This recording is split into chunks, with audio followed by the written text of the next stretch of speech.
കോഴിക്കോട്ടെ ആഘോഷത്തിൻ്റെ new year എന്നല്ല ഏത് ആഘോഷത്തിൻ്റെയും ഏറ്റവും പ്രധാനപ്പെട്ട കേന്ദ്രം കോഴിക്കോട് ബീച്ചാണല്ലോ. അത് ഇത്തവണയും അങ്ങനെ തന്നെയാണ്.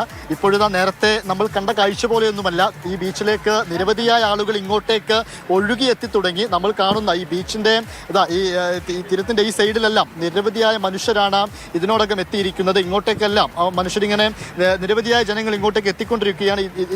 നേരത്തെ തന്നെ ഒരു 4 മണിയോട് കൂടി തന്നെ പോലീസെല്ലാം ഇങ്ങോട്ടേക്ക് എത്തുകയും ഇങ്ങോട്ട് അതായത് വാഹനങ്ങളൊക്കെ ഒരുപാട് ഇങ്ങോട്ടേക്ക് എത്തിക്കഴിഞ്ഞാൽ അത് ബ്ലോക്ക് ആവുമെന്ന കാരണം കൊണ്ട് തന്നെ അതെല്ലാം നിയന്ത്രിച്ച് സുരക്ഷാ ക്രമീകരണങ്ങളിലേക്കൊക്കെ നേരത്തെ തന്നെ പോലീസ് കടന്നിട്ടുമുണ്ട്. ഇന്ന് രാത്രി 1 മണിവരെയാണ് ഇവിടെ ആഘോഷത്തിനുള്ള അനുമതിയുള്ളത്. ആ 1 മണിവരെ കൃത്യമായി തന്നെ ആഘോഷങ്ങളെല്ലാം നടക്കുകയും ചെയ്യും. ഈ ഉച്ചഭാഷണി സംവിധാനങ്ങളൊന്നും ഇല്ലാത്തത് കൊണ്ട് തന്നെ നമ്മൾ ഈ കോഴിക്കോട് ബീച്ചിൽ കാണുന്ന ഈ ഇരിപ്പിടങ്ങളിലൊക്കെ നിരവധിയായ മനുഷ്യർ കൂടിയിരുന്ന് കൈകൊട്ടി പാട്ടുപാടി ആ രീതിയിലൊക്കെ തന്നെയാണ് ആഘോഷങ്ങൾ നടക്കാറുമുള്ളത്. നിങ്ങൾ എപ്പോ വന്നതാ? New year ആഘോഷിക്കുന്നില്ലേ? ഓ, ആഘോഷിക്കുന്നുണ്ട്. 2024 അങ്ങ് കഴിഞ്ഞു പോയി. ഇനി പുതിയ പ്രതീക്ഷകളൊക്കെയാണല്ലേ? അതെ. എന്തൊക്കെയാ പുതിയ പ്രതീക്ഷകൾ? പ്രതീക്ഷകളൊക്കെ ഉണ്ട്, ഒരുപാട് പ്രതീക്ഷകളാണ്. ജീവിതത്തിൽ ഓരോ ബുദ്ധിമുട്ടുകളും കാര്യങ്ങളൊക്കെ വരുമ്പോൾ ഓരോരുത്തർക്കും ഓരോ പ്രതീക്ഷകളുണ്ടാവും. പ്രതീക്ഷ ഇല്ലാത്തവരുണ്ടാവും. കാരണം ഇന്നത്തെ സാഹചര്യത്തിൽ ജീവിച്ചു പോവാന്ന് വളരെയേറെ ബുദ്ധിമുട്ടാണ്. അതെല്ലാം മറികടന്ന് 2025 കടക്കണം. Happy new year. എന്താണ് ഏട്ടാ, എങ്ങനെയാണ് ന്യൂ ഇയറിനെ വരവേൽക്കുന്നത്? ന്യൂ ഇയർ ഒക്കെ സംഭവം ഓക്കെയാണ്. പക്ഷെ ഇവിടെ കോഴിക്കോടിനെ സംബന്ധിച്ച് ഇവിടെ ആഘോഷങ്ങളൊന്നും ഇപ്പം നടക്കണില്ല എന്നാണ് നമ്മൾ അറിഞ്ഞത്. നമ്മൾ മലപ്പുറത്തുനിന്ന് വരികയാണ്. അപ്പോൾ നിരാശയിലിരിക്കുകയാണ്. ഇവിടെ ഒരു ആഘോഷങ്ങളും ഇല്ല, ഒന്നും തന്നെ ഇല്ല. മറ്റുള്ള എല്ലായിടത്തും കൊച്ചിയിലും അതുപോലെ മറ്റുള്ള ഭാഗത്തുകളിലൊക്കെ ആഘോഷങ്ങൾ നടക്കുന്നുണ്ട്. ഇവിടെ 1-2 കൊല്ലം മുന്നേ എന്തൊക്കെ ഇഷ്യൂകൾ നടന്നിട്ട് ആഘോഷങ്ങളൊന്നും ഇല്ല എന്നാണ് ഇവിടെ ഉള്ള ആൾക്കാരാണ് ഇവർ പറഞ്ഞത്. രാത്രി 1 മണി വരെ ഇവിടെ ആളുകൾ കൂടിയിരിക്കാറൊക്കെ ഉണ്ട്. പൊതുവെ അങ്ങനെ തന്നെയാണല്ലോ. അതെ, പക്ഷെ കർശനമായിട്ട് ഭയങ്കര നിയന്ത്രണമാണെന്ന് പറഞ്ഞു കേൾക്കുന്നത്. അതിന്റെ ഒരു നിരാശയിലാണ് ഇരിക്കുന്നത്. പോലീസിന്റെ നിയന്ത്രണങ്ങൾ ഉണ്ടാവും, എന്നാൽ നമ്മൾ പറ്റാവുന്ന രൂപത്തിലേക്ക് ആഘോഷിക്കുക, അങ്ങനെയല്ലേ? അങ്ങനെ തന്നെ.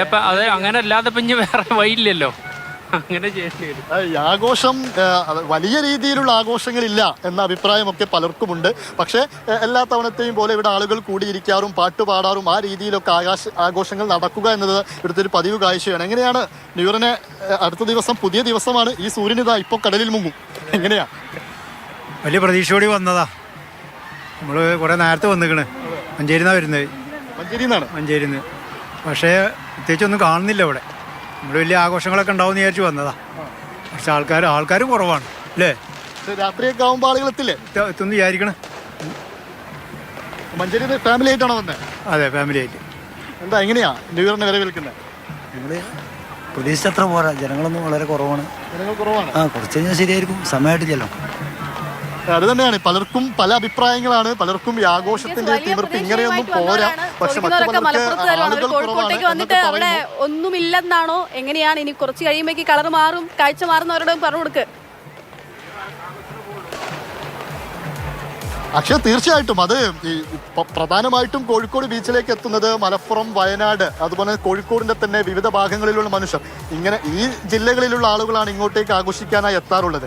ഇവിടെ ന്യൂ ഇയർ ആണെങ്കിലും ന്യൂ ഇയർ അല്ലെങ്കിലും ഒക്കെ, ന്യൂ ഇയർ അല്ലാത്ത ദിവസങ്ങളിൽ പോലും രാത്രി 2 മണിക്കും 3 മണിക്കൊക്കെ സജീവമായി നിൽക്കുന്ന ഒരു സ്ഥലമാണ് കോഴിക്കോട് ബീച്ച് എന്ന് പറയുന്നത്. പക്ഷെ രാത്രി ഉണ്ടാവുന്ന അത്രത്തോളം ആളുകൾ ഇവിടെ പകൽ സമയത്ത് കോഴിക്കോട് ബീച്ചിൽ ഉണ്ടാവാറില്ല എന്നതാണ്. പക്ഷേ ഇന്ന് പ്രത്യേകിച്ചും ന്യൂ ഇയർ ആണ്, ന്യൂ ഇയർ രാത്രിയാണ്. ആ ദിവസങ്ങളിൽ എന്തായാലും രാത്രി 8 മണിയാവുന്നതോടുകൂടി ഇവിടെ ആളുകൾ എത്തും. അത് വലിയ ആഘോഷമായിരിക്കും, പാട്ടുപാടിയും ഒക്കെ. പിന്നെ പറയുന്ന ഒരു പ്രധാനപ്പെട്ട കാര്യം സുരക്ഷ. അത് നിർബന്ധമായിട്ടും പോലീസ് ആ രീതിയിൽ തന്നെ അതീവ സുരക്ഷ എന്ന രൂപത്തിലേക്ക് കാര്യങ്ങളെല്ലാം ഏർപ്പെടുത്തിയിട്ടുണ്ട്. രാത്രി 1 മണി വരെയാണ് ആഘോഷമുള്ളത്. കോഴിക്കോട് ബീച്ചിനപ്പുറം മാനാഞ്ചിറ സ്ക്വയറിൽ ആഘോഷം നടക്കുന്നുണ്ട്. ചാലിയം ബീച്ച് ഭാഗത്ത് ആഘോഷങ്ങൾ നടക്കുന്നുണ്ട്. അവിടെയെല്ലാം പരിമിതമായ രീതിയിൽ പോലീസിന്റെ എല്ലാം നിയന്ത്രണത്തോടു കൂടി തന്നെയുള്ള ഒരു ആഘോഷം ആ രീതിയിൽ തന്നെയാണ്. കോഴിക്കോട് വന്നിട്ട് വലിയ പരിപാടിയൊന്നും ഇല്ല എന്നുള്ളതാണ്. കോഴിക്കോട് കുറച്ച് കഴിയുമ്പോൾ എന്തായാലും ആളുകൾ നിറയുമെന്നതിൽ സംശയമില്ല. നിയന്ത്രണം കോഴിക്കോട് മാത്രമല്ല, സംസ്ഥാനത്തെമ്പാടും വലിയ നിയന്ത്രണമുണ്ട്. നമ്മൾ കാരണം ഒരുപാട് പേര് ഒരുമിച്ച് പുറത്തിറങ്ങുകയാണല്ലോ. അപ്പോൾ നമ്മുടെ പോലീസിനും നിയന്ത്രിക്കുക കുറച്ച് ആണ്. അതുകൊണ്ട് തന്നെ ആ തരത്തിൽ കർശനമായിട്ടുള്ള നിയന്ത്രണങ്ങളോട് കൂടി തന്നെയാണ് ഇത്തവണയും നമ്മുടെ ന്യൂ ഇയർ ആഘോഷം. അത് വെച്ച് ആഘോഷത്തിന് കുറവൊന്നും ഉണ്ടാവില്ല. എല്ലാവർക്കും നന്നായിട്ട് തന്നെ ആഘോഷിക്കാം.